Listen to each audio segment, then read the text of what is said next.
शिवा से पंथा न संतु।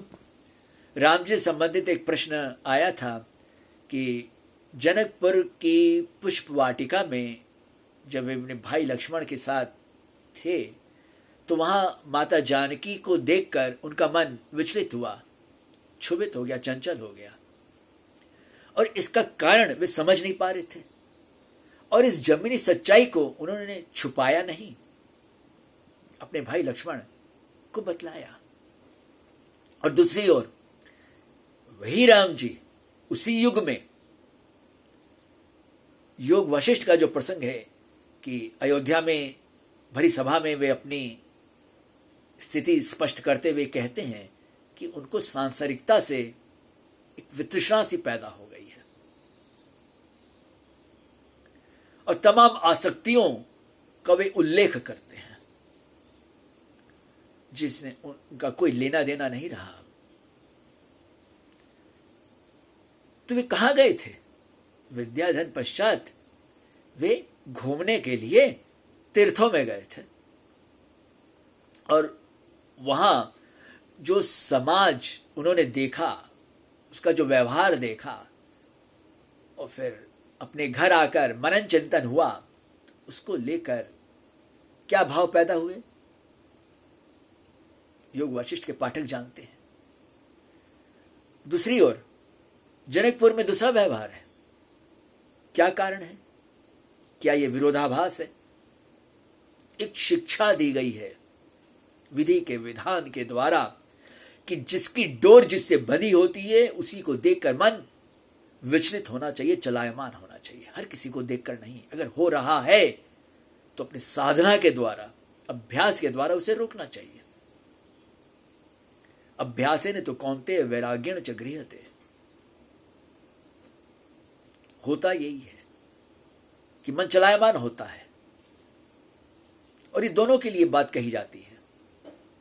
पुरुषों का भी हो सकता है, नारियों का भी हो सकता है। वृत्तियां हैं, आती जाती रहती हैं, पर इसका मतलब ये नहीं कि वृत्तियों के आधार पर मनुष्य बहने लग जाए। इतना विवेक होना चाहिए। उसी विवेक की ओर योग वशिष्ठ में इशारा किया गया है। तो दोनों की संगति नहीं लग पाएगी और बस एक लीला कहकर आंख मूंद लेते हैं। नहीं नहीं नहीं, आंख मूंदने की इस तरह से आवश्यकता नहीं है, क्योंकि हर घटना शिक्षाप्रद है और जो वैवाहिक संबंध में बंधना नहीं चाहते उनके लिए तो साधना और जरूरी है कि खान पान चाहे जितना भी सात्विक क्यों ना हो, काम की वृत्तियां तो आएंगी आएंगी। अब जो शाकाहारी पशु हैं जो सिर्फ समझे घास ही खाते हैं, तो वे तो घास फूस खाकर भी उनमें तो वो क्षमता रहती है। तो ये नहीं कि सात्विक भोजन से काम की भावना खत्म हो जाती है। ना ना ना, नहीं, ऐसा नहीं है। तो मन को इस तरह से साधे हर व्यक्ति कि अगर विवाह करना चाहता है तो जिससे होना, जिससे डोर बंधी हुई है, उसी को देखकर मन विचलित हो, चंचल हो। और देखा जाए तो रिश्ता होता भी उसी के साथ में। आप लोग जो गृहस्थ हैं, पूरा अनुभव है आप लोगों को, नहीं कि अनेकों रिश्ते आए पर विवाह नहीं हो पाया। ऐन मौके पर बात टल गई और जिसे होना था उसी से हुआ। तो बाद में रोइए मत, पछताइए मत।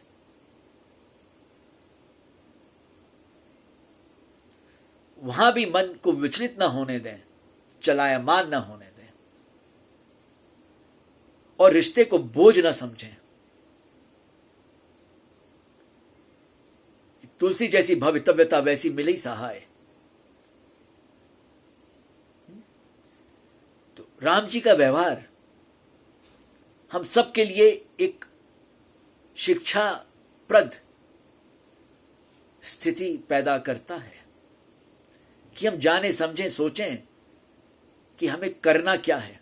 कि वृत्तियां तो आएंगी आएंगी, ये तो है नहीं कि वृत्तियां नहीं आएंगी, वृत्तियां आएंगी, चाहे स्वप्न में आए, चाहे मानसिक रूप में आए, चाहे बौद्धिक रूप में आए, वृत्तियां आएंगी, क्षुभित करती हैं स्थिति को। जो नाटक करते कि नहीं वे तो एकदम इंद्रजीत हो गए हैं, तो भाई कोई कोई विशेष प्राणी होगा, दुर्लभ प्राणी होगा तो बात अलग है। ये तो वृत्तियां तो आती हैं। तो करना यही है कि भाई साधना का अभ्यास करें ताकि मन बहने न लग जाए, और जो जितनी साधना करता है वह अपनी रक्षा उतनी कर लेता है।